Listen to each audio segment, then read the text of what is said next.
Week 17 is, of course, a hot button issue across all of best ball. But how do you specifically use it in your drafts? When do you factor it in? When do you look to other elements? And maybe how do you implement specific stacks and other different variables as it relates to the fantasy playoffs and specifically week 17? How do we best draft teams with these kind of concepts in mind? That's what we're going to cover here today on Legendary Sickos, a legendary upside and spike week crossover. Let's do it.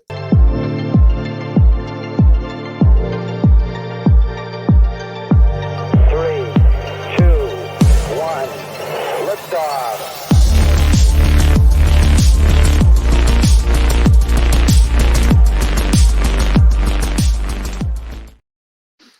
So, Pat, we wanted to talk again about kind of some week 17 stuff, and it's very difficult to intro a week 17 conversation, especially when you've talked about it a bunch without sounding redundant. Like, hey, we're going to talk about week 17 again. But you sent me ahead of time. I assume by the time that this gets posted, your latest article will already be out. And I think while it is again some conversation about the fantasy playoffs, right, and week 17 and upside and correlation and everything, I think there's a lot of really interesting angles and some ways we can think about these things, or maybe ways other people aren't thinking about these things, actually, is probably the better way to view it, that can really impact like how we draft. And in this specific piece, you outlined like a specific draft or some specific drafts and some specific kind of levers that we can pull. And just how I would almost define it is we try to like be really like specific in draft strategy, right? Do this or do that, or here's what zero running back means, here's what this means. When in reality, like you're just weighing like 8 different things every time you come on the clock, like later in the draft, like the first couple rounds, whatever. But like by round 9, there's like 10 different things that anyone that has kind of developed a skill for drafting is weighing. And I think we talk about it a lot through like week 17 and stuff, but week 17 is something that plays into those things. And I think we can dive into like, you get on the clock in round 9, dude, and there's like a bunch of picks who like are probably all viable. How the heck do you pick one? You know, like who's the best pick? And kind of wading through that, I think, is a fun conversation. Yeah, so I ended up writing this piece, which will be out by the time you're listening to this. And yeah, it's kind of I decided to write it after seeing some of the conversation on Twitter. One of the tweet that kind of kicked this off was Adam Levitan had a tweet where he was saying like, basically, week 17 correlation is important. He believes in it, but it's not one of the top 5 things he's considering while on the clock and or thinking about. And that I think is like a fair framing. And it also kind of kicked off a number of other tweets where people were saying, here's like my list of things that I think Yeah. about, and so like that was kind of the topic of conversation a little bit.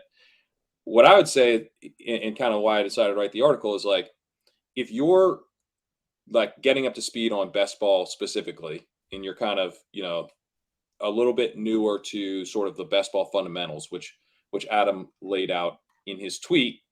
He said roster construction, stacking, ADP, player ranks / takes, and positional capital, all more important in terms of things he's thinking about when on the clock than week 17 correlation. If you're still like making sure you're like hitting those fundamentals, I call them the blocking and tackling of fake football in the piece, then, I think you do need to be thinking about those things more than thinking about week 17 correlation. But this is a show called Legendary Sickos. So we're going to go ahead and assume that maybe you've drafted a bunch of teams and, or at least you're curious about what, we're thinking about having drafted a bunch of teams. And so the article is kind of laying out that my position on this is that if you feel comfortable with the fundamentals, then you may not be thinking about week 17 correlation enough. And so, let's go ahead and tilt Adam, who was clearly a little tired of the week 17 conversation, wants to put it to bed. No, we're bringing it back up. We're saying, no, it's in fact, it's underrated. Week 17 is actually still underrated. I Which is, feel bad, by the way, for people that are sick of week 17 talk because it is May 17th, buddy. You yeah, got a lot more. get If ready, you buddy. can't handle it yet, you are in for a long, like log off for the next 3 months. Yeah. Yeah. So I wrote this whole article basically saying, I think, again, provided that you feel comfortable with the fundamentals, then you probably should be thinking about it more than you think. And I got into a specific draft in which I like outlined kind of what I was thinking at various parts of the draft. In certain parts, in like the round like 4 through 6 range, I was really just thinking about structure. I kind of lucked into a nice little mini correlation to start. I did a Josh Allen, Stephon Diggs stack, reached a little to get that Allen pair. But then Ramondre Stevenson fell to me at the 310. So, like, that's a no brainer. And also he correlated. But then I didn't really think about correlation for a while. I had to think about structure. I was behind schedule at wide receiver. That became my primary concern. But what I kind of go into in the draft is that in the article in general is that like we're actually trying to weigh a number of things. Not all of them are in agreement with each other. You might have a player that you really like at one position. You might have a huge ADP value at another position, but your structure is calling for something else. Like how do you weigh all of those things? And as long as you're comfortable with sort of how much weight to give those things, correlation comes in as like an extremely handy tiebreaker to put you on, otherwise, like, I think you could just kind of end up building a lot of the same team because what ends up happening naturally is you're like, well, in this situation, I prefer to do this. And you kind of just do the same Yeah. thing over and over. Or with these 3 players, I tend to pick this guy. I'm just going to pick him again. And your exposures are out of whack, which I think is another thing correlation can help with. So, yeah, the tiebreaker element of correlation, I think, is something that allows it to almost operate alongside the best ball fundamentals and point you in the direction rather than just, being another one of those things that you have to think about. How do you think about setting aside week 17 for just a couple of seconds? So if someone is listening and they're like, yeah, I've drafted quite a few best ball teams. I understand structures, right? I understand I don't want to reach 3 rounds on players. I understand I don't want to draft 5 quarterbacks and those kind of things. But something I've always you called it the blocking and tackling. Like a lot of those things are what I like have typically called like that's the ante to the game, right? You sit down Yeah. and you're playing poker. You don't get to play if you don't put the ante in. And all that is really doing You do get to play. You're just not going to you're not going to do all that well. Yeah, exactly. But so you're it's basically like, are you going to be the rake or not? Right. So this is, again, I'd make way too many like DFS parallels, but think of any like peer-to-peer gambling or sports speculation or whatever, right? Go play anything. If you don't have the basics, the very basic things down there, and there are always going to be people that enter these tournaments and do not have the basics down, right? Those are the people we would call paying the rake. There's always an X percentage of people in newer, which a best ball kind of is, newer, less efficient, nobody really has the game solved. There's going to be more of those people, right? Because they're just naturally less people understand how to do the very basic things correctly. We could also argue in best ball, we're still figuring out exactly, like, we know, roster construction and some of that basic stuff, but like it was just last year that most people didn't even agree on week 17, right? And so what in 5 years are we going to be talking about that we look back on and laugh? But you have these basic things, and like if you are like trying to figure out as a fairly experienced drafter, but maybe, you can't on the clock, right, say, oh my God, okay, this guy, you have the situation that you just outlined, which this happens a lot, actually. You're like, okay, I need wide receivers because my team says I need wide receivers. But I'm in the 7th round and this running back is 2.5 rounds past ADP. And, and then let's say he doesn't correlate, right? And like, when do we, and maybe I like him, maybe I have him ranked higher, right? So we're using all those things on the totem pole, and he's not my 6th running back in 7th round, right? It's my 3rd running back or something. It's okay. Like my structure air quote structure is not getting thrown off because I can still just not draft that many running backs. But like, how would you just like kind of frame that exercise in terms of how do I tackle that problem? Because that's a big problem that like everyone has. And everybody just says like, oh, well, look at your rankings, right? Like, look at your rankings. Let's start on this totem pole that like Levitan was saying. I'm not saying rankings are at the top or whatever, but like, okay, how, right? Structure says one thing, ranking says another thing, correlation says another thing. This and there's 5 different competing things on this one pick. How do I go about starting to tackle that problem? Yeah, no, I think that's like exactly. And so I guess what I would say is like, if one thing is just correlation, then that's the thing that you do want to kind of ignore, because it's not, I mean, not in every single case, but that's where in the list, like correlation would be the lowest thing. Like you don't want to just say, well, this guy correlates, so I'm taking him, even though I hate his guts and he's a reach, Yeah, and it right, right, doesn't right, right. help my structure. And there's other things that I should be doing with this pick, right? Side That's note, that's a it just mistake. reminded me of one thing. I'm seeing it not necessarily through this exact same lens, but it just reminded me of the Derrick Henry hype we've slowly started to see. And that is my week 17 issue that I foresee for this summer, is people being like, well, Derrick Henry plays the Texans twice Oh, I hadn't in heard. the playoffs. And then dude, it happened on schedule release day. Somebody was in our Discord, not calling anybody out, but they were like, oh my God, I have no Derrick Henry. He plays the Texans. I'm like, this is literally the problem with week 17, is that you're thinking about it already like, oh my God, I don't have Derrick Henry. I have to get some. And then somebody posted Derrick Henry's game log history against the Texans, in reply to me, like, what do you think about this, dummy? And I'm like, God damn it. Like 4 months, 4 months of hearing Derrick Henry against the Texans, game logs is what we have to look forward to. But that's the thing is, right, if it's just you're like, oh my God, week 17, it's just that, then I think we're getting out ahead of ourselves. And there's going to be a lot of examples of that. It can be easy to fall into that trap, right? Like For it sure. seems good, like Derrick Henry against that, or it seems good to get the correlation, but like, it's just never that simple. Right. And you have to think, we talked about this last time, but it's kind of, you're pulling a lever that helps you in the finals.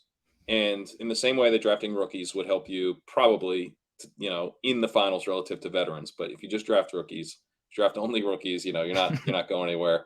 And like, it is also, I tend to think through things like, if there's like a gross veteran type of play who I especially don't like, then am I really going to bet on that guy in week 17 on New Year's Eve next year? That's, I'm already like, I don't know how much this guy has left. So I'm going to say, but he's a perfect fit for New Year's Eve of next year.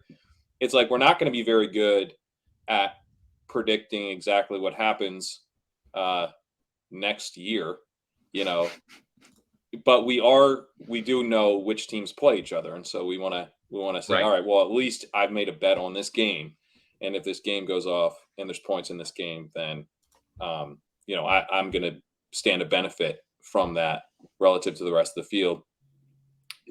I'll bring up an example that I used in the article that I think kind of helps talk through some of the ways that, I kind of think through correlation. So in round 9, in round 9, I needed a wide receiver 5 in this draft. That's something that, Pete Overzet has pointed out about the winning lineups last year. 5 wide receivers through 9 rounds being a key element. Hayden Winks found that 5 to 6 wide receivers through 10 rounds was optimal last year. So structure was saying wide receiver 5 would be pretty good here. And I had this Josh Allen, Stephon Diggs, Ramondre Stevenson stack built out. I'm already betting on that game. Juju Smith-Schuster was sitting there. Okay. He's a bit of a reach, Juju, but he fits that game. But I don't like Juju. And I don't think he's a very good bet, for week 17. And he's not a value. And Cortland Sutton was also there, who he's not a huge target for me. I mean, he's certainly a risky pick as well, but I have him 16 spots ahead of Juju in my rankings right now. So like, this was not a particularly close. I wouldn't say the correlation was a tiebreaker. And this is where I think correlation, maybe people aren't thinking about it enough, because I also had Mike Williams on this team. Mm. So guess who benefits from correlation as well as Juju? Courtland Sutton. I now have a Broncos Chargers mini correlation. That's what I went with. I went with that because I'm still benefiting from week 17 correlation. I'm building out additional week 17 correlation. Just because I already have this one stack does not mean I need to just build only around that one stack. I can continue building out these minis. Now, in round 10, I just got Sutton. So Russell Wilson is sitting there. So now I can make that Russell Wilson to Courtland Sutton to Mike Williams as a bringback. So now I get a second full game stack. The only problem is I spent a second round pick on Josh Allen, and Russell Wilson would be a giant reach in terms of ADP, even though Sutton I got at an ADP discount. Wilson would have been a 17 pick reach. So the overall combo of grabbing both would actually be an ADP value loser by grabbing Wilson. And I also just wrote an article about how you shouldn't reach for quarterbacks. So personally, So you have a brand to uphold. Yes. Brand uphold. Dignity. Yeah. So I passed on Wilson, who was like actually an okay chance of coming back in round 11, but I think would have been a pretty big reach by ADP, certainly in round 10. So instead of taking Wilson, I grabbed Damian Harris, who is correlated with Josh Allen negatively in week 17. I already have this. I should have mentioned I also grabbed Gabe Davis in the seventh. So this is a Josh Allen double with Ramondre Stevenson. Harris, if he scored his touch, I'm like crying if this team's in the final and Harris scores a touchdown. I do not want that. But let's go to structure again. He's my running back 3 in round 10. He's a veteran with a projectable committee role. He's an advance rate play. I've already made a gigantic bet on the Bills. I need that offense to be good. If that offense is amazing, then Damian Harris is probably going to have a pretty good season. He's going to help me advance. Yes. So I'm using the correlation, but now in a different way. I'm saying I want an advance rate play. I want to build out structurally instead of going quarterback 2, which doesn't make a ton of sense structurally here in the 10th round with Josh Allen. I'm going to go with the better structural play. I've skipped 2 obvious correlation plays. I skipped Juju as a bringback. I skipped Russ as a completion of that Denver Chargers stack. Skipped both. But in both ways, I prioritized things that I thought fit better structurally, fit better in terms of player targets, fit better in terms of getting this team to the finals. And I also did get correlation in both picks, a different type of correlation in both, but both ways I think helped me in terms of what I was trying to accomplish. The first gave me a second out, which I didn't end up capitalizing on, but it gave me second out to, potential quarterback and still have this little mini stack. I'm still benefiting. I added Marvin Mims later. Now I'm like, okay, go off Chargers, go off Broncos, go off Russell Wilson. I've got Josh Allen. You're not beating me, right? Like exactly. I've got a double stack with Josh Allen. I'll be fine.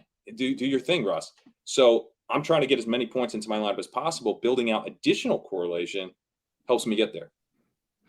See, I love this conversation because this is like all the nerdy shit that I love to think about. But that's why, like, again, this is not Levitan's tweet was totally fine. And frankly, I say similar shit like that all the time because it's the easiest way to explain. Yeah. Right. When people ask, what does week 17 correlation mean? Right. What do you prioritize or whatever you do? What Levitan say? I always call it like a decision tree or a totem pole or whatever. Right. If this, then that, if this guy's available way past ADP, but maybe he's not even my top ranked player, that factors in here, this factors in here, blah, blah, blah. Right. They're always just trying to figure out where week 17 kind of lies. And it's never really a straightforward answer, but you just tell people it's kind of a tiebreaker that that resonates. It makes sense. You say, yeah, I prefer Stephon Diggs at this pick. That's a bad example. I prefer, right, my rankings and even my preference say Russell Wilson at this pick, but he doesn't. But there's someone else right there that has correlation with another player on my team, right? And Derek Carr, I'm just making up. I have Chris Olave. I don't have any of Russ's guys, even though I have Russ higher than him. These other things start to break ties in that, and week 17 is one of them. But the dream the absolute dream, which is literally never going to happen to anyone, is you draft 18 players on underdog or 20 players, and every pick checks all of those boxes, right? If we could make a dream draft, you would always get your highest ranked player at every single pick, which of course is not ever It'd going be to a happen. massive value. Yeah, he's past ADP. Justin Jefferson at the 112. Yeah, exactly. Right. This is what we're talking about. Is it's almost like the if you could get the first 18 picks, would you win or whatever? It's not the same thing, but it's the same premise, right? He would he'd be correlated on this specific team with someone else, whether it's his quarterback or his week 17 game. Right. If we had it, let's make a best ball DFS lineup. If we had it our way, that's what would happen. The problem is, it not only does that never happen, you get to every pick and you are literally conflicted on which things I should, stand for on that pick. And I loved the Russ one because it's a little easier with quarterbacks, but the example is so true. You get to Russ and you say, okay, we look at Levitan's list or my own list of all of those things. And you say, let's just say he's your highest ranked player available. I know in this example, he wasn't necessarily, but he's my highest ranked player, right? So this is also the flaw of rankings. Like people just upload rankings and you draft off of rankings. You can really get into trouble doing that too, which shout out to DraftKings. You can actually toggle between rankings and 80. Yes, you can. Oh, they made a lot of upgrades, dude. Like DK is not messing around. The drafting experience still is not amazing, but they've made a lot of really good upgrades. So for people interested in DraftKings, check that out. Also launched a bunch of sweet contests.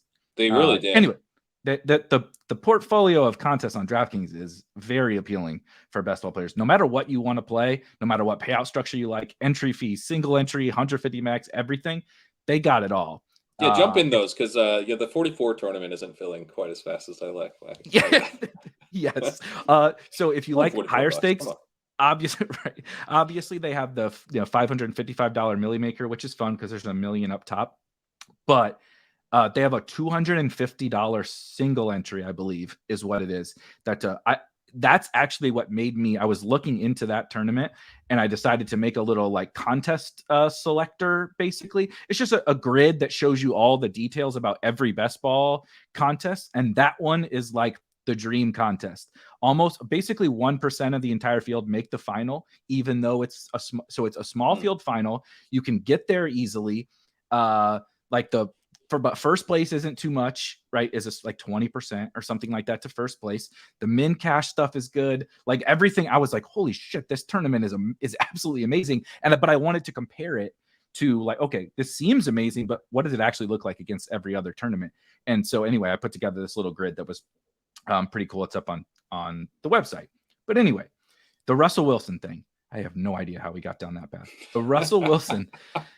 That's an amazing tangent. Actually, I loved it. I know that's me. I'm literally almost done with my coffee. Riveted. So that's where it's coming from. Too much caffeine. You get to Russ, right? And if you say use Levitan's list or like your list, and it's literally let's start at 1 and go down to 5, and let's say you start with the ranking or projection. If you just pick that, it actually might be a really horrible pick, right? Because of everything you outlined, you have Josh Allen. Maybe he doesn't correlate in week 17. Maybe he doesn't fit your structure, but he's your highest ranked player. So it's not really like this decision tree where it's so binary at the top. It's actually a bunch of things all playing together. Whereas you reach another point where actually I have a guy ranked higher and that guy does fit my structure. So you might say, well, just take that guy. But the other guy has, right, correlation and week 17, and it's close enough. Maybe he's an ADP value as well, right? Yeah. They're both ADP values. And it's like, okay, I'm getting is a little higher of my like subjective rank of this player. Does that outweigh the all the other stuff? And I mean, I'm not saying I have the right answer because there is not always a right or a wrong answer, but that like putting all the stuff on the scale, like you're putting, okay, let's put this on this side of the scale and let's put this on this side of the scale.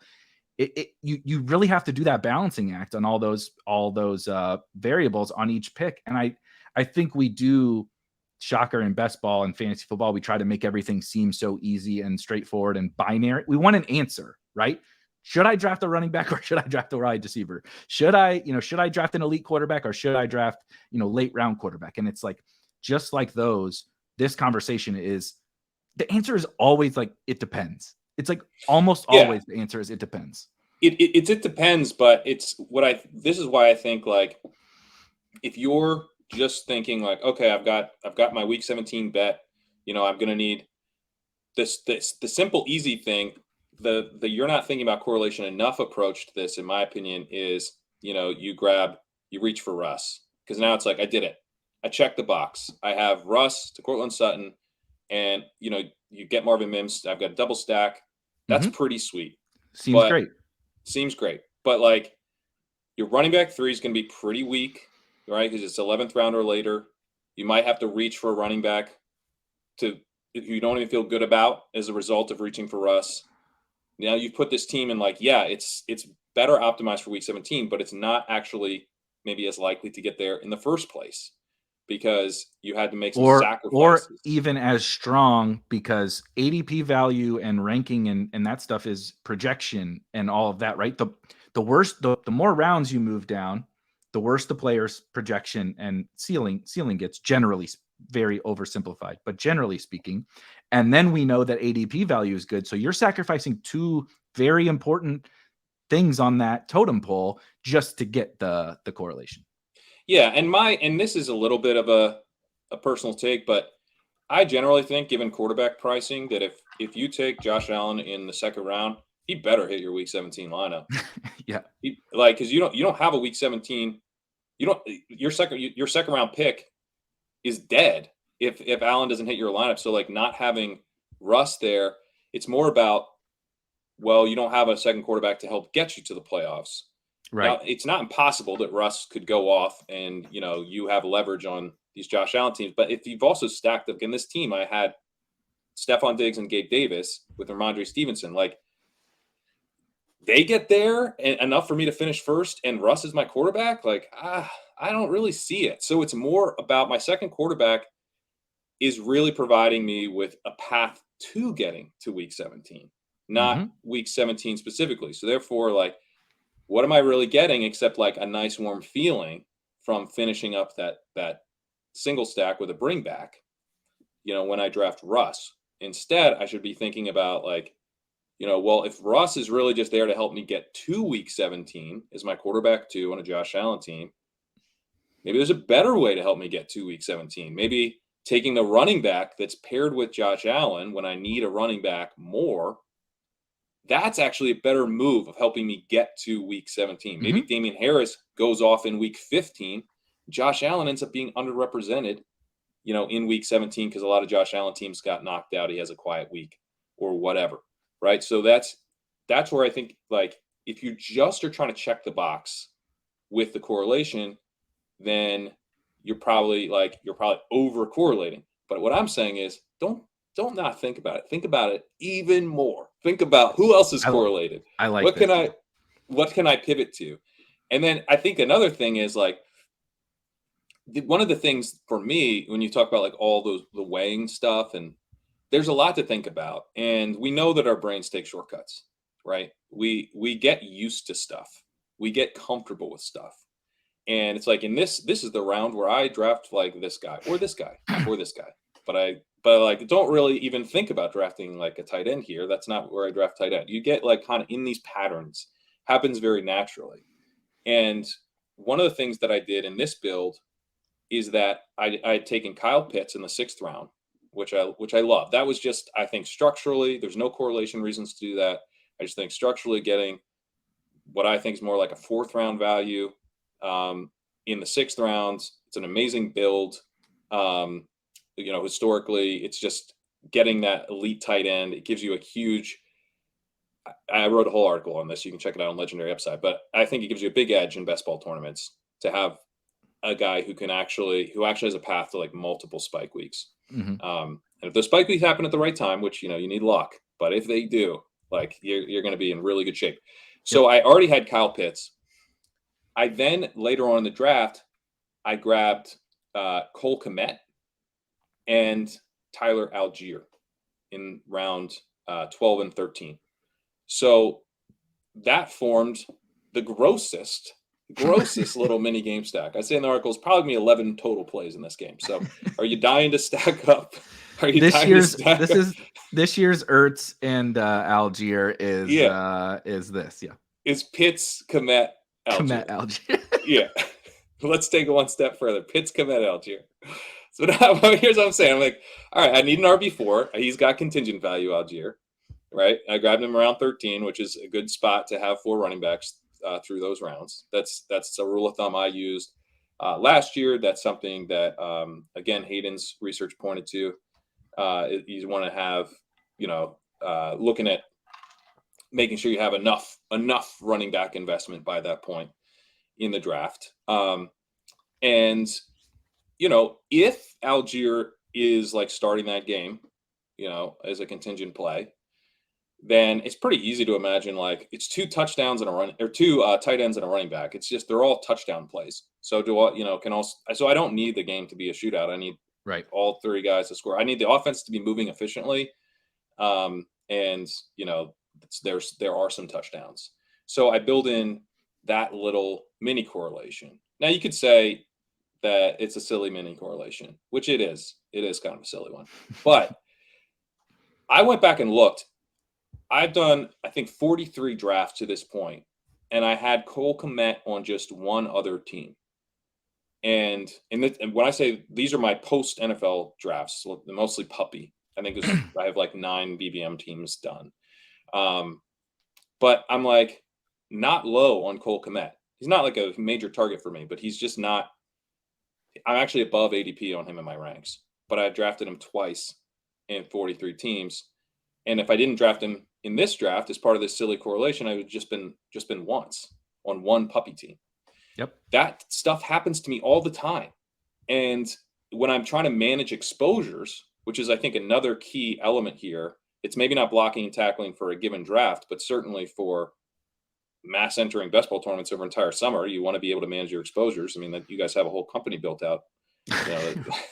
With literally the premise behind this company, is like, I don't know how many teams I drafted with Cole Kmet on them. Feels like I should know that if I'm going to draft thousands of dollars of best ball teams. 100%. So it's like if I'm feeling like, man, yet again, here's a guy who I don't dislike, but I found myself being pretty underweight on, then correlation becomes a way of just like getting me off the beaten path, right? Because we tend to find these little pathways through the draft that we feel comfortable with. There's a million things that we have to think about. And so if I know this one works, you end up doing it more than, trying to think through, wait, can I go here? What does the rest of my draft look like? How do I navigate it from here on out? But saying, okay, you know what? I already have a Falcon. I'm going to grab a Bear, and then I'm going to grab another Falcon. That created this little thing. It put me on a Komet team, which I want Komet teams. That's if you told me how many Komet teams you want, you'd be like, I don't know, pretty even with the field slightly more. It's like, well, you have one. It's like, oh, okay then, like that. So I just think it helps. It's actually like another example where the correlation here, it fit with structure, right? I got my tight end 2. I'm done at tight end. Pitts, Komet, done. Saves me a roster spot. Don't need a tight end 3. I get my 4th running back in kind of exactly the round where I would like to make sure I have a 4th running back by. I like Algier. I like Komet. I got them both at slight ADP discounts. So everything, checking boxes. But I don't think I get on that without the correlation because I just, for whatever reason, wasn't drafting a lot of Komet. Yeah. And that can be what I found a lot. We're in a little bubble. This happens all the time. But like you said, your brain is taking shortcuts, and we hear all the time about which you somewhat debunked, right? Tight end sucks. And it does, but just maybe not in the way part of that the appeal. It's part of the appeal of elite tight end is the tight end sucks. It's because they're like, one guy has if it all sucks, two good games and it's amazing. Yeah, if it all sucks, I don't even need George Kittle to be that good, and he's one of the only guys that can be that good. So that's very valuable. But But so just thinking about the Komet thing, I'm not saying you did this, but it just reminds me, because it definitely happens to me. All these things happen to everybody. No one is perfect, no matter how many best ball teams you draft. We're human, but you'll fall into this. Well, tight end sucks. So if I don't get Kelsey, and maybe you even still like the elites, right? You're like, no, Pat's right. If I don't get Kelsey or Kittle or Andrews or whatever, I'm just going to punt it off, right? And then especially if I got the elite tight end, right? If I got Kyle Pitts or TJ Hawkinson, even, I'm not just whatever 18th rounder as my second guy, right? It's and again, from a macro view, in that vacuum of this idea of tight end, that is fine. That is It's totally perfect, fine. perfectly Yeah. reasonable. Punting off all But three, I think, can work. Like, there's a lot of different 100%. paths at tight end. But again, you get a sort of one track mind, right? That's a shortcut. You're like, I know in my brain, tight end past the elite guys, who gives a shit? So I'm just going to wait forever, right? And we know wide receivers got pushed up. We know quarterbacks got pushed up. So I don't like any of those guys back there. So I'm just going to default to tight end. And you just keep doing it and you keep doing it and you keep doing it. Even though you have Cole Kmet, whatever, 9 spots ahead of ADP in your rankings, you never get there with him because you always have I this don't thing take in your tight ends back. there. Yeah, you just don't take a tight end there. And again, in a vacuum, there's nothing wrong with saying I'm not taking tight ends in this range. But when you're building out an entire portfolio and you have, again, it's about this weighing of all these variables. Like if you had Cole Kmet 25 picks past ADP, right, or 25 picks below his ADP in your rankings, you hated him. You hate whatever the Bears, right? You have all these different things that, Sure. and the correlation wasn't there. Of course, you wouldn't get Cole Kmet, right? Like I'm not getting Dawson Knox as an example. He keeps really plummeting, so maybe I will I am eventually. now. I am Yeah, getting him now. but up until this point, I haven't drafted any Dawson Knox because I've had him ranked at like 175 or something like that since they drafted Dalton Kincaid, and he was going 3 rounds before that. So naturally, I wouldn't get him. But this example, you're like, just because of kind of this one thing, that's again going back to this how we're balancing all these things, and it's not a decision tree, is I can't just be focused on what I think about the tight end position, which is also part of this, right? This is something nobody ever talks about. They talk about positional allocation, but they don't talk about what does the tight end landscape look like? What is the tight end player pool, right? When Travis Kelce retires, we can't treat tight end the same position, like the exact same way as we have for the last 10 years or 8 years or whatever, when the best fantasy tight end of all time no longer exists and is in the player pool, right? Now we're not there, so who cares? But like Kyle Pitts, right? When Kyle Pitts got drafted, he is something that we've almost never seen. Almost.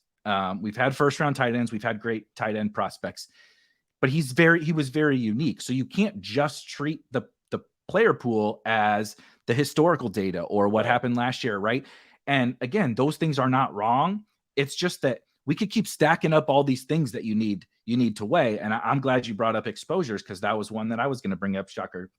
It's clearly a passionate subject of mine, but that becomes part of the decision-making process as well. And it could be, you could be like Pat and you could say, I really don't know why I don't have this guy, which happens all the time. I think people really misunderstand how frequently, like, even if you are a guy who doesn't care about individual player exposures, right? You are Felix, who won the Millie 2 years ago. You're Liam, who, won the Millie, just like, give me 70% of my favorite guys. You still will not get like other players with those guys as frequently as you think that they will, or you will not get, right? I love Josh Allen. I'm going to draft all the Josh Allen stacks. You're going to get a lot less of, say, Josh Allen to Dalton Kincaid stacks than you think you're going to, even if you draft a ton of that guy. And so it has to play a part somewhere in this process. And that absolute exposures are what people, once it's over and we flip over the cards, you post them on Twitter and you say, here's my favorite players. They should be like a part of the whole process, the whole way. Right. And because not otherwise just you're scrambling at the end and you're just like blasting guys into teams. Like, I need more of this guy. And that's not thoughtful, right? You're not like building out. So this is a way, I think, correlation becomes with the exposures, a way of thoughtfully building more of these guys into your portfolios. And like, to me, like, I wish I was thinking about this week 17 stuff back in, was it 2020, or when did Cooper Kupp have his massive breakout Yeah. season? Was that 2021. 2021? 2021. Yeah. So I was like, that was one of those ones where I was like, I was drafting wide receivers all the time in this range. I liked Cooper Kupp. Yeah. Yeah. I didn't like him quite as much as like DJ Moore or whoever else, T. Higgins, whoever else was going in that range, right? I didn't like him quite as much, but I liked him. He was not a fade for me, and I ended up underweight. And I'm like, dude, you had enough wide receiver picks in that range to have plenty of Cooper Kupp. How did you blow this? Right. And to me, it's like week 17 correlation is one of the ways that you're making sure you're not blowing that. And you're not just like, you don't just find out, you don't just like wake up in mid-August and you're like, I'm in Cooper Kupp. I got to get more, I got to get more. So you just like, you're going, hey, in this case, I drafted Saquon Barkley. So now Cooper Kupp's a terrible example because he's so expensive. But, let's say there's that, guy on the fourth, fifth type of range where you feel like you don't have enough of, you can break ties to that player. Oh, I got Breece Hall. I'm going to get Amari Cooper. I don't like drafting Amari Cooper. He's not my favorite guy to draft, but I don't consider him a mega fade. And Right. his ADP is pretty high, and he fell past ADP here. And I got Breece at a discount. And now maybe I can do a Browns Jets thing or a Jets Browns thing. If I could always tack on Lazard and make this a Rodgers thing, right? I could tack on Conklin at tight end, and build out like a pass catcher double stack with Breece Hall helps me get there or whatever. Or I could take it from the Cleveland side as well. So, doing that, but like, hey, let's say that doesn't happen. Let's say you don't get Rodgers or Watson, and it's just this little mini correlation. At least it's a thoughtful way where you got an Amari Cooper share who you just don't like clicking. You just don't like clicking Amari Cooper. He's just not that fun, but you don't intend to fade him, right? If you do intend to fade him, by all means, right? And I think like you talk to like Liam and stuff, he knows like what he's planning to do. It's draft every Bill, and everyone who's ever talked to the Bills, and DeAndre Hopkins says he might be a Bill. He's very intentional with his approach. It's not random. He's not like, oh, I have all these giant stands and how did this happen?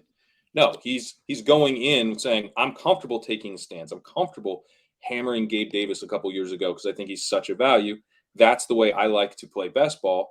It doesn't, and that's fine. If that's the way you want to approach it, it's going to raise your variance, but this is a high variant game. And if you happen to be right, like you're giving yourself a chance of binking one of these top prizes, which he obviously has. So you can go that route.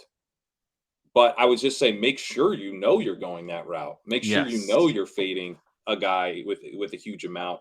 You really haven't drafted any of them.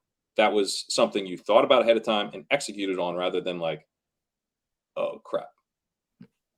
So, and that is so true. The part about make sure you kind of know, and I think that might be the thesis of all of this. Is that why we need to weigh all these million different things, and why it's so hard, frankly, is because people kind of start at the end, right? They say, I want to get, and I'm not saying taking player stands or whatever is wrong. I take more player stands than some of our other people in our space, not to the extent of like Liam and Felix and stuff, where like literally every draft, like you said, is a Bill, or the guy's first name is William. That I don't take it. I'm a player stands guy too. I actually do want to have my stands, but I just want to make sure they were all intentional, which they sometimes they aren't, unless I look at it and fix it. And this is what I love to do with pumping our draft IQ tool. But in terms of making sure that my teams are as intended, right? I also have strategies that I want to employ. Some of them are player takes, right? It's all these things: player takes, historical data, right? Roster construction, this year's player pool, blah, blah, blah. All that shit plays into what your strategy is, and everybody should kind of define it for themselves. Or of course you can listen to us or other smart people, and if you want to get some insights. But I go into the tool in just one really basic way is you can go to your like exposure page, and the exposure page is just absolutely everything about all your teams, depending on, if you're clicked on one individual tournament or all your teams, so it tells you your structures, it tells you your players, tells you your stacks, tells you your week 17 stacks. But then I like to dig in to like, let's look at a player. Like, right. We look at a player. If I were Liam, or so why Felix won the Millie 2 years ago is because Cooper Cup was one of his stands. I believe he had 75% Cooper Cup on DraftKings. Good year for 75% Cooper Cup. Pretty good. pretty good. But then I would go in and I would say, okay, that's part of my strategy as I'm taking a stand on Cooper Cup, but that's not my only strategy for all of best ball, right? I prefer to lean more zero running back. Maybe I totally love what Pat's saying about elite tight end. I want to be a little heavier on elite tight end, right? And maybe there are some specific other players I'm also taking a stand on. I can plug in that player, Cooper Cup, and now it's going to show me what all my Cooper Cup teams look like. And you'll quickly be like, damn, I drafted 50% Cooper Cup, and let's say my second highest owned player is Najee Harris, again, using like a Felix example. Like, those are my two highest owned players, but I only have 5 Cooper Cup and Najee Harris teams together, right? Those were 2 pillars of my strategy, and I don't have them together. That seems wrong, right? As opposed to you get to the end of the year and you flip over the cards and everybody, right, we'll all do it. You post your exposures on Twitter and everybody's like, oh my God, you took a big stand. You'll find out that everyone's exposures are bad. Sorry to everyone. They're all bad. Yes, exactly. Have you ever, I've never seen anyone post exposures where all the replies were like, oh, awesome. I totally wish agree. Those were my exposures. Nah, like, those suck. Here's mine. Yes, it is the epitome of like doom scrolling and hate. The hateful hate is a more powerful. Yes, it shows you how much hate is a more powerful emotion than joy and happiness, because everybody's just like fucking idiot, just like scrolling down. You like Najee, idiot. You like Gabe Davis, moron. Don't you know? Gabe Davis, he sucks. Like, it's just all people, but. Like, you can look and see, right? Are you specifically implementing your strategy, or you can figure out maybe you haven't even set that strategy, right? Right? Like Pat likes some player takes, and he's got this, elite tight end and correlation and stuff. You can figure out if you're implementing it correctly, and no one does that. Like I said, it just like hit me almost this week, was like our assessment as an industry of what someone's like takes are in terms of strategy for the year is when we screenshot our exposure pages. Although it would be probably more of like screenshotting that draft IQ type thing, where it's like, here's how many elite tight end teams I built, elite quarterback teams I built, all the running back structures and all that stuff. Plus, because I mean, it is more that ultimately is like what we're doing is, as legendary sickos here, is that we're drafting a bunch of these teams. So it does ultimately boil down to like a portfolio management exercise 100%. At some point. Yep. And you are going to find out, like, I love these two guys and they're not as paired together as I'd like. Maybe you're going to, just for the sake of fixing that, maybe you are going to draft or just keep your eye on seeing if you can naturally like draft a couple of those guys together. But I think what this does is it, with correlation in general, it's going to help you just minimize the amount of those types of things that you find. And it might also help you minimize the opposite, where you're like, yes, these guys are together like a lot and they're not correlated. They just happen to take them. And I happen to take this guy in the 3rd a lot. I happen to take this guy in the 6th a lot. And, like I drafted a ton of Traylon Burks in the pre-draft period. And I still like him.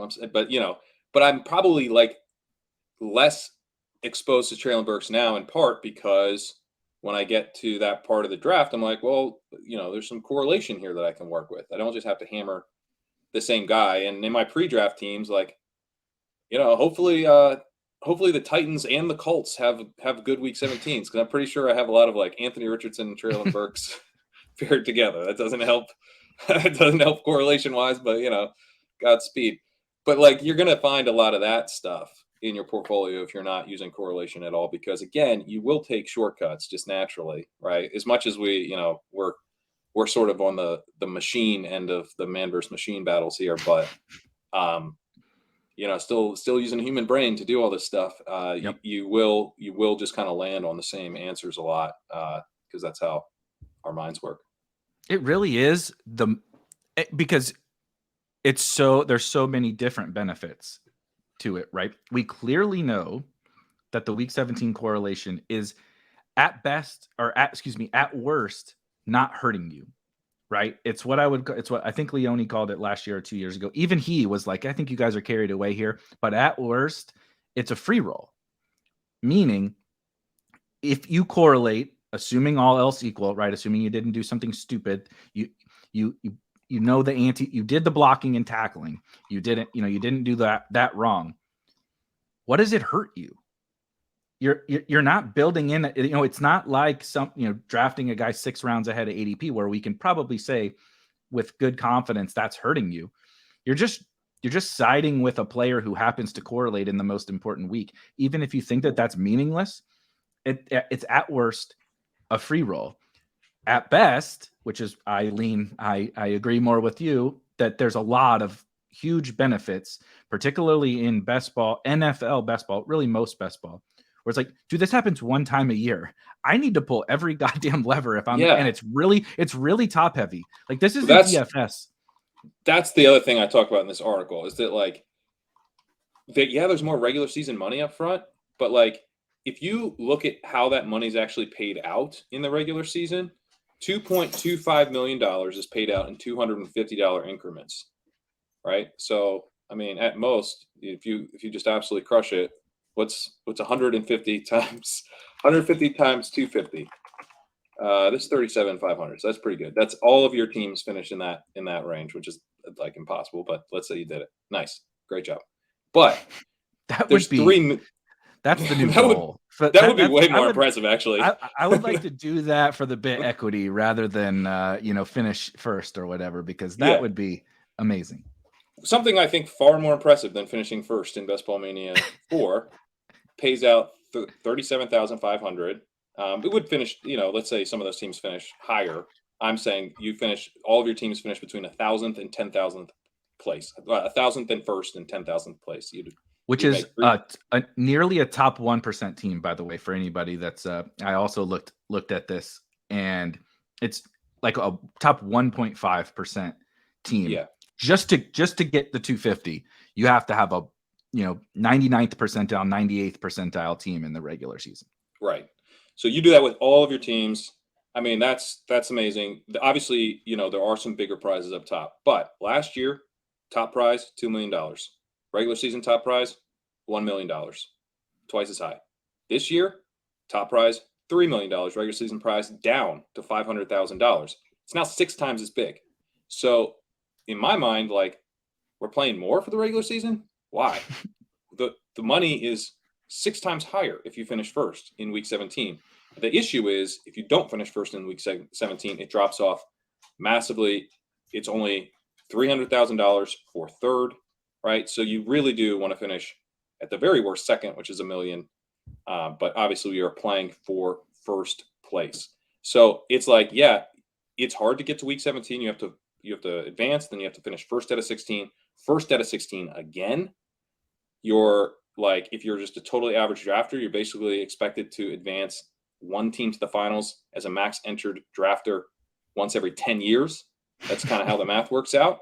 So it's really, really tough to even make the finals, but this is not a we're just happy to be there situation. Once you get to the finals, you do want to have pulled all the levers so that if a couple things break your way in terms of the games that you bet on, you actually vault all the way to the top of the standings and finish first. Because if you look at the regular season prizes or the week 17 prizes, I mean, if you finish 51st, which is pretty amazing in a 441 team field that it was a huge accomplishment even to advance to in the first place. That's $5,000, which is a nice payout. Certainly covers the max entering cost of $3,750, but quite a bit lower than $3 million. So you really do. It's not about finishing well in week 17. It's about finishing first. in week 17. So like these like little micro edge levers and stuff, I just think they matter a ton. I think they matter a ton because of the way that the prize structure just, I mean, exponential, I think almost undersells the It way does. these payouts work. It absolutely does. Think about, like you just said, you finish 40th or whatever. There's almost 700,000 teams in the tournament. Like, think about what that means. What an accomplishment. Hey, like you said, it's the hardest BBM we're talking about specifically for anybody on Underdog. It is significantly harder to advance in Best Ball Mania 4 than any other tournament. The most difficult other advancement structures are on DraftKings, and they are basically everywhere is 2 out of 12 advance out of the regular season, pretty much everywhere. And then the most difficult on DraftKings, no matter pick a tournament, is 1 out of 12 advance in both week 15 and week 16. BBM is 33% harder than that in each of those rounds to advance. On top of that, advancing out of your, it used to be you would make at least like $10 if you advance to the playoffs. You just get your money back advancing out of the playoffs unless you have that top 1%, 1.5% regular season team, right? So like the extent to which you have to finish high in this, even to like pipe dream about getting your money back, right? Like you just said finished. So you mean I have to finish 2 out of 12, 1 out of 16, 1 out of 16. Then I have to finish in the top 50 just to not lose money in that tournament. That is, well, top 100. You get 5,000. Yeah. And I suppose there are the odds that you actually lose money if you finish 200th, which would get you 3,250, are pretty low because you probably got some other stuff along the way. But yeah, you're kind of like you finish 101st, and it's like, all right, back at it again next year. Got my money back. Right. You should be so excited about that. Like, think about the math of how difficult it is, like you just said, to get there, how unlikely it is to get there, and then to finish that high in this, million team tournament. That is incredible. And like you said, what you're probably thinking is disappointed. You're disappointed, and you're like, God damn, I can't wait till 2024. I can't wait till 2024 to start trying this again. So, but like, what does all this like silliness means is you should be doing everything you can to attack first, because almost nothing else matters. It's the only thing that matters. Like, it's actually bigger than that. It is, why is week 17 the only thing that matters? It's because the top couple places are the only thing that matters in a massive tournament. The only other thing I was going to say on that is, outside of drafting, say, overlapping bye weeks at quarterback, or drafting maybe like Jameson Williams, right? Or Alvin Kamara if he gets suspended, or something, DeAndre Hopkins last year.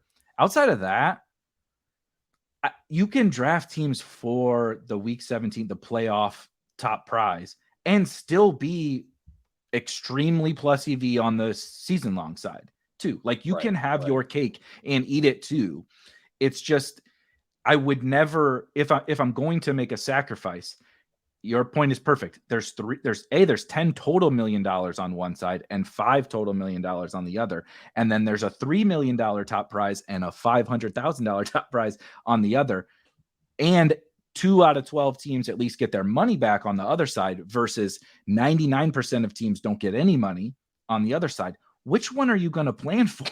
Like, that seems pretty damn straightforward to me, which one I want to plan for, especially when I can still make teams that can win on one side. I just want to prioritize the other side more. Yeah, and I feel for, I don't know if Josh and Hayden were lobbying saying, listen, this week 17 stuff, we got to get back to player takes. What are we doing? Because I honestly think this makes the week 17 stuff matter more, because you have to finish first in week 17. That's like, you've got to be pulling every lever to make sure that your team bubbles up to the very top. Because if you finish, it just matters so much more that you actually do take down one of the top prizes. So what I would say too is there are other structures, and 1 in 12 doesn't sound like a huge difference, compared to 1-16, but as I said, like your odds of or your expected finals showing would be once every 10 years as a totally average max enter drafter in Underdog, Best Ball Mania 4. But that 1-12 structure takes it to one every 6 years. So it's actually 5.7. So it's actually slightly better than one every 6 years. So that is meaningfully better. Now it's still not Yes. great, but it's still meaningfully better. One thing I wanted to get your thoughts on, because this is something on this particular team that I outlined, I actually did kind of potentially sacrifice some week 17 upside. Maybe I want to get your thoughts on it. Because what happened is, so I didn't take that Russ stack that I talked about. I went with Damian Harris instead. Yep. Yeah. So I got boxed out of the quarterback 2. Now, you got maybe some other options, right? You go through. Could I have gotten like a Jordan Love and then tacked on a Jaden Reed and maybe, but I don't, and then what am I doing with the Minnesota side of that? Am I going to do something silly there? My KJ Osborne's probably already gone. Dwayne McBride, is that maybe how I try to get some? So I could have tried to piece something together with that. What I did instead is, when I got to the late rounds, I took some guys that I thought, were good closing line value types of picks. But then I also, in the final 3 rounds, I took Mac Jones as my quarterback 2. I got Tyquan Thornton, and I got Marvin Mims, who built out my other stack that I got boxed out. Oh no, this stack didn't work. No. I'm still betting on that game. So I took Marvin Mims. If Russ has a good game and Josh Allen has a good game, amazing. That's exactly what I want. And I need Josh Allen to have a good game, or otherwise I'm not doing anything anyway in week 17. Mm-hmm. So Russell Wilson going off as well is something I'm actually hoping happens, even though I didn't draft him. So, but Mac Jones plays Josh Allen in week 17. I only have one realistic out, right? I actually then, after drafting Mac Jones, or just before, no, I took Hardy with my last pick. So after drafting Mac Jones, I am continuing to bet on Allen. And I've now got 3 wide receivers paired with him. Mac Jones is not hitting my week 17 lineup unless something has gone terribly wrong.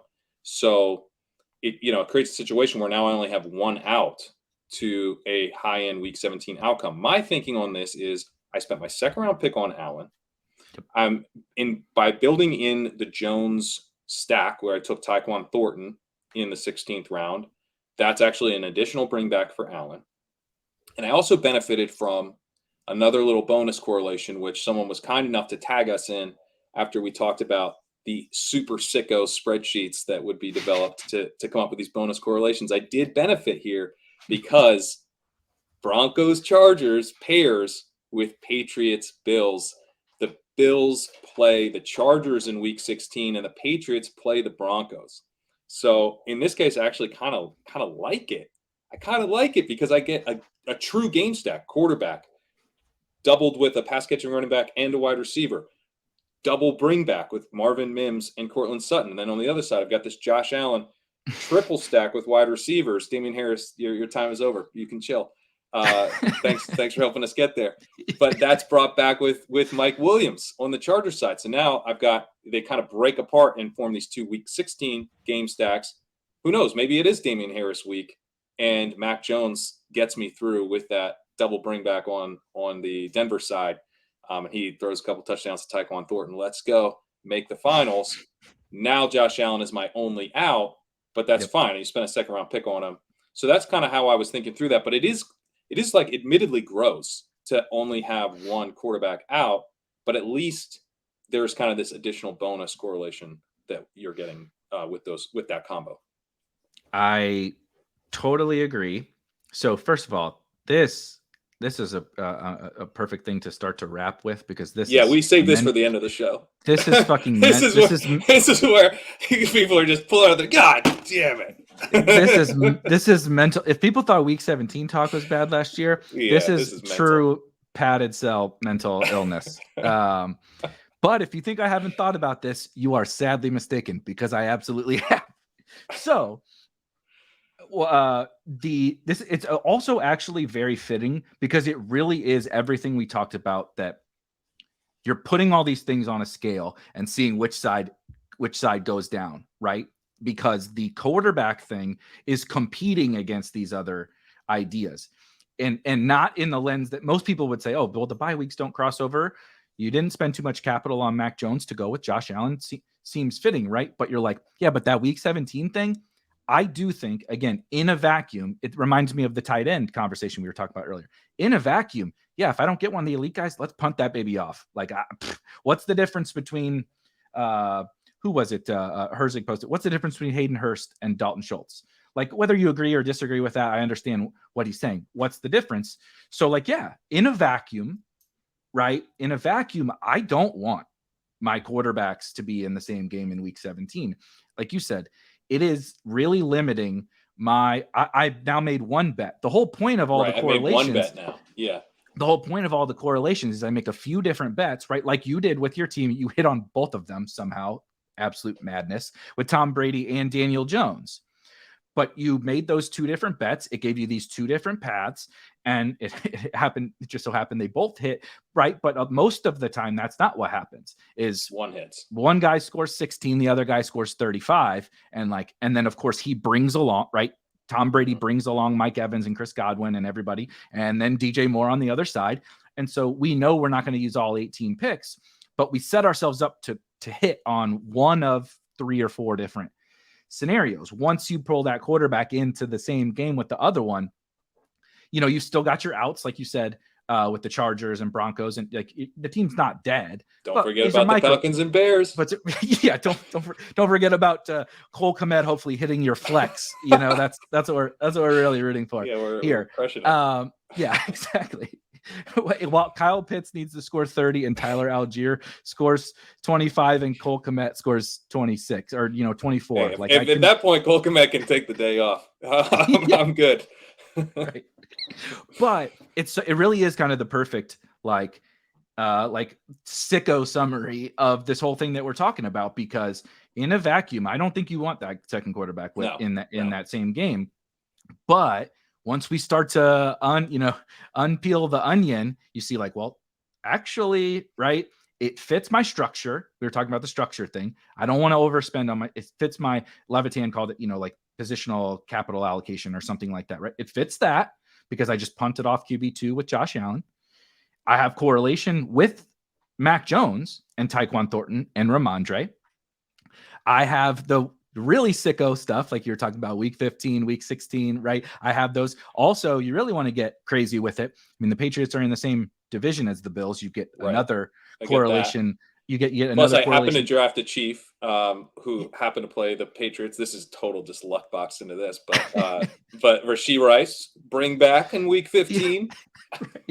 Right. But like we know inherently that game stacks are really good. I do think that's a level. I'm not going to be like, breaking ties with week 1 game stacks or anything. But like, no. I think that there is a level to right. All like again, there's just a bunch of. But John Jackson he put out his list on Twitter, and he was saying divisional correlation is low on his list, but it is on his list because if we want to be live to finish, and I would say, look, I mean, the team that King Cap's team had a lot of these quarterback running back correlations. I've got Mac Jones with Ramondre.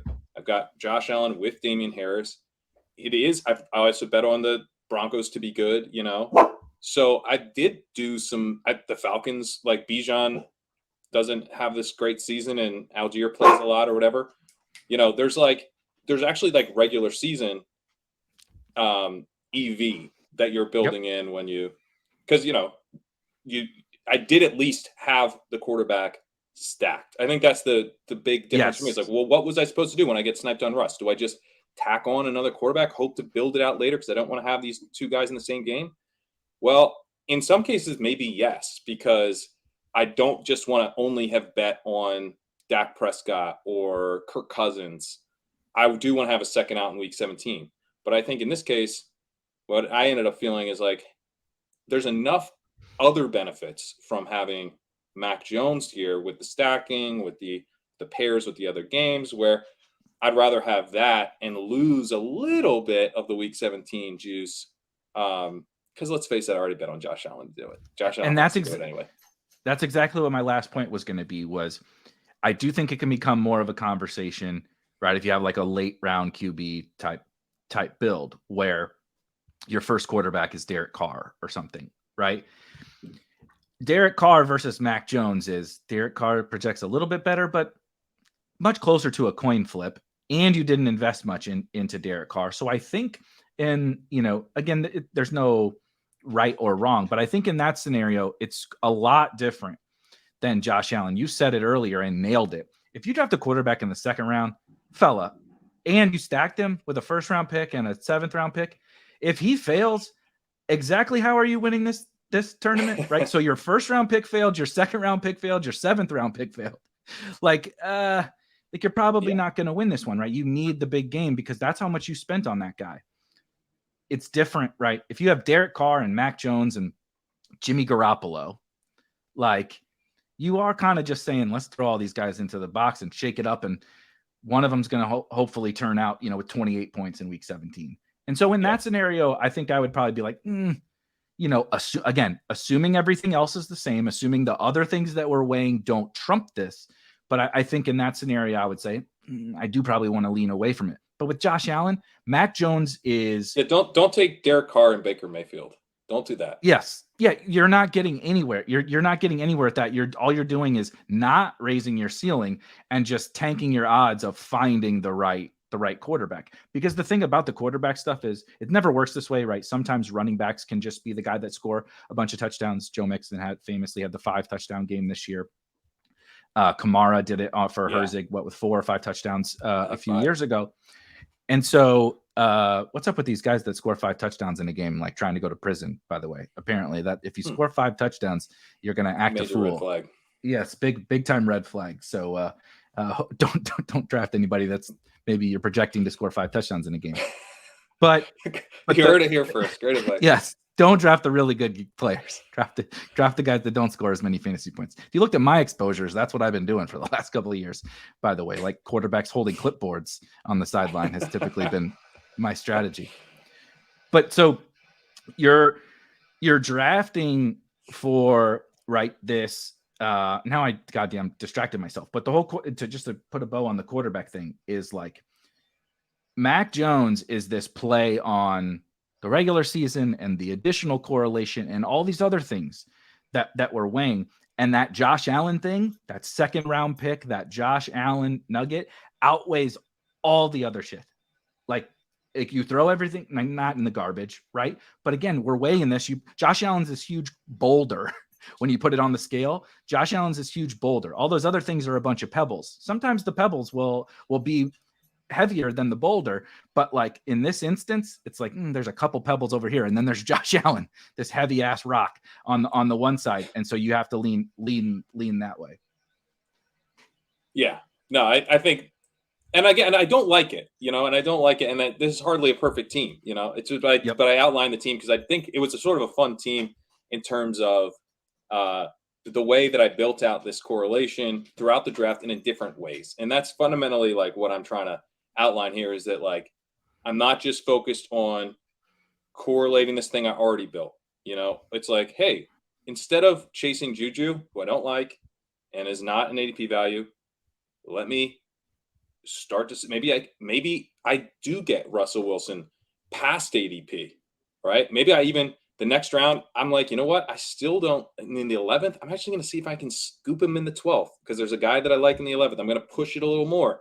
And because I think I can recover from this, I think I'll be okay if I punt off my quarterback 2 because I have Josh Allen, right? So that's like that structural decision still making huge impacts on what I'm doing later in the draft.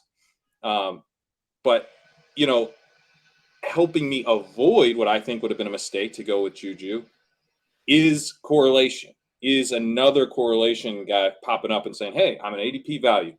You like me better than Juju, and I correlate with Mike Williams. It's like, boom. Let's go with that. That sounds way more fun. And it gives you a chance of like building out more of a super team if you then were able to get Russell Wilson at a discount.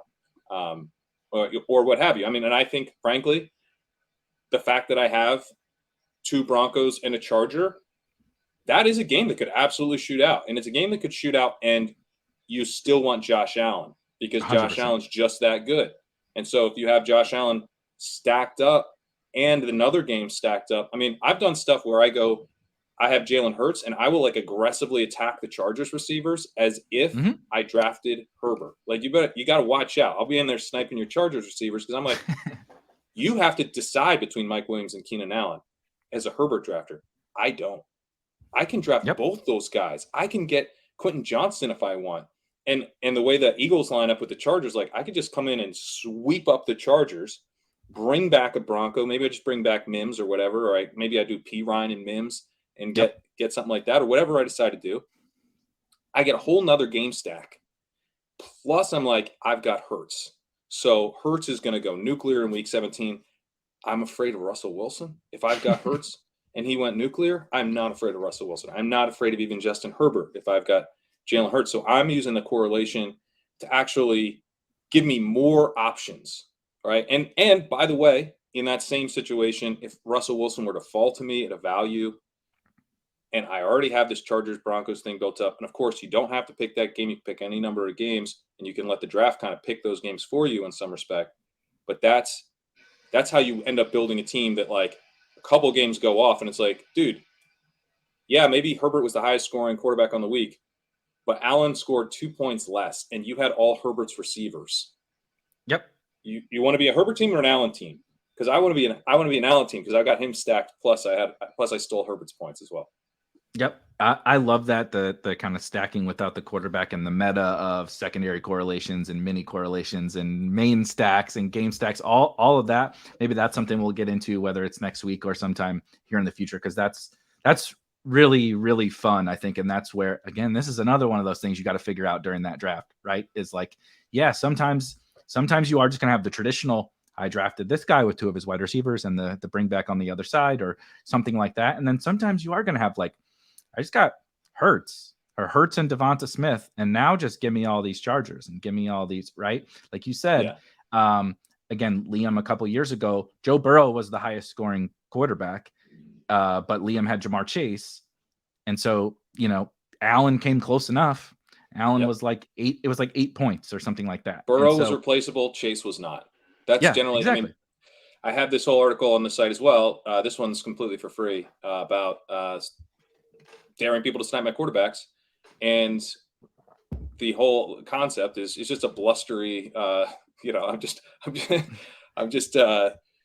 getting worked up unnecessarily about. You are up there shaking your finger on the stage at people. I'm not shaking my. Yeah, I'm just belligerent. I'm just saying, come do it. Yeah, but the simple point is that quarterback's the most replaceable position. Even the spike weeks separate from the other quarterbacks less. So it's like. You had to have Chase. You didn't have to have Burrow. And that happens all the time. That happens all the time. And especially with 18 roster spots or 20 roster spots, it's more likely to happen. You just need to get sufficient quarterback points in there. You can do that in a number of different ways. This isn't to say not to draft the elites. I think the elites are pretty interesting, but it's just to say you can stack without the quarterback very, very easily. And I think it's something you want to be doing. I think you want to be trying to do that in basically every draft. You want to have stuff without the quarterback. You said it perfect. Like the great way to summarize it for me is almost like the correlation stuff is a way to avoid mistakes. Of course, there are perks to the correlation, but by siding with the correlation, you can avoid a lot of mistakes. One of them being by caring about, speaking of mistakes, by getting these 2 psychopaths. Was clearly one of the mistakes. That sounds horrendous, man. Those dogs are really howling. They are howlers. They're basically werewolves. And so when other dogs in the neighborhood, we're keeping this on. Talk about correlation, huh? One house, the other house. Correlated howling. The whole neighborhood, dude. It's the whole neighborhood. Everybody has a dog in this subdivision.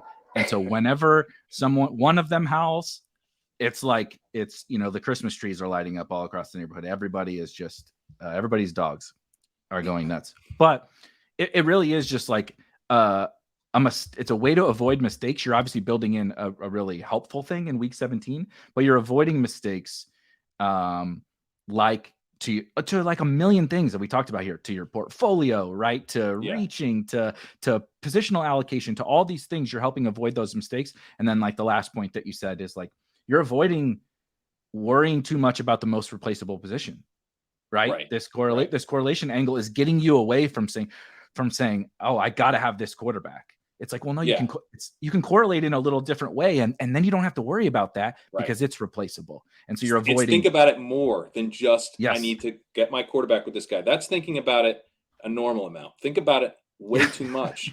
And then you'll think like, well, hang on a second. This other guy correlates here. Just so I don't have the quarterback, it's still correlation. I'm still going to work this and I'm going to work this in. And then you actually are going to build more fundamentally sound teams. You're going to build more thoughtful portfolios. You're not going to have to go to Draft IQ in September and be like, what have I done? You're just going to have a better time. Absolutely. So I think that's a pretty good wrap. The dogs made an appearance because we can't have a show without my dogs making an appearance. But you got this article coming out that'll be out by the time I'll make sure and link it in the description when this gets posted on YouTube. But anything else that the people need to know about? There are still some underdog credits available if you sign up for legendaryupside.com at legendaryupside.com/early. You got to fill out a form as well. I'll have that in the description, the page where you can find that form. Those are going pretty quickly, so I would go ahead and do that if you want to sign up. Might want to prioritize that. Put that pretty high on your list. Things to do. You can higher than your week 17 and higher than your week 15 correlations. That definitely goes higher than week 15. Definitely higher than week 15. And you can get 40% off your Spike Week subscription. If you're trying to keep correlation in mind, one thing I'll do is I'll like star the guys and put them in my queue to keep track. But there are technology exists to help us keep track of week 17 correlation beyond just risking timing out on Quez Watkins, because you don't want to do that. Yes, exactly. That is the flaw of the queue strategy. DraftKings doesn't always work, and we're underdog. Sometimes it'll be a little slow to open. And like you said, it's the sixth round, and Quez Watkins is in the top of the queue. That you might have just punted off that team. But yeah, definitely just to reiterate, 40% off of your Spike Week subscription. We have an NFL package. You'll get $120 off of the NFL package. It's actually quite a bit of money, along with the money you're saving over on Pat's side, and it's a pretty seamless fit. So if you're listening to this, you're clearly mentally unwell like we are, which means you're a pretty good fit for the Spike Week tools. Only thing I'll wrap with is part 2 of our How to Win at Best Ball series is coming out later today, both here on this Spike Week YouTube channel or here on the Spike Week YouTube channel if you're listening to this on Pat's channel. And there'll also be a written version. There's going to be a 5-part series. So if you're listening to this again, you're probably a little bit more advanced. But something that's been really helpful for me is like creating these videos and these articles is, as much as we're thinking about these advanced things, kind of going back to the very beginning, like at the beginning of the summer here or before you're going to start drafting, or really at any point, has been kind of helpful, just like as a refresher to be like, oh yeah, I'm thinking about week 15, how many crazy correlations and game stacks am I building in, right? And stacking without the quarterback and all this different stuff. But like the core and basics of the game, right? The rules and manipulating your draft and all that are really the foundation of how we become good best ball players. So 100%. It's been helpful for me, even as a person who's literally thinking about this silly game 100% of the time. So make sure you go check out Pat's latest article, and all the links to everything we talked about here will be in the description, and we will catch you guys next Thursday. See ya.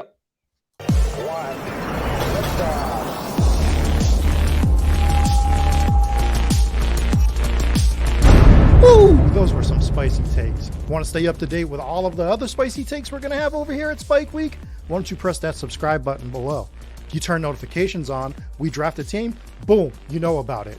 We have another spicy take, boom, you know about it. You can be there. You can draft with us. You want to stay up to date? That's how you do it. All right, we'll catch you later next time here at Spike Week.